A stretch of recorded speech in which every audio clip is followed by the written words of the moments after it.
Let me break down the neuroscience behind why your engagement metrics aren't telling you the entire story when it comes to audience building.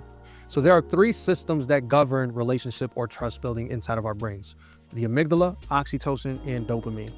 The amygdala has to get bypassed first in order to be able to signal to the brain that it's safe enough to start releasing oxytocin, the bonding chemical, which then, depending on the strength and the effectiveness of the oxytocin, leads to how much of a dopamine spike you can ultimately release, right? Which then leads the chain reaction or the cycle of all of this taking place, which then further strengthens and concretes a relationship developing.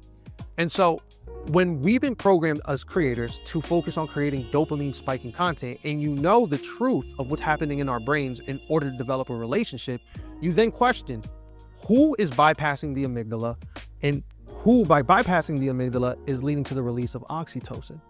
The social media platforms, right? So what does that mean? That the social media platforms, they own the relationship with your audience, not you, right? So when you are seeing your engagement metrics, like your hook rates, your hold rates, your 3-second views, all of that, and let's say you're getting great results, fantastic.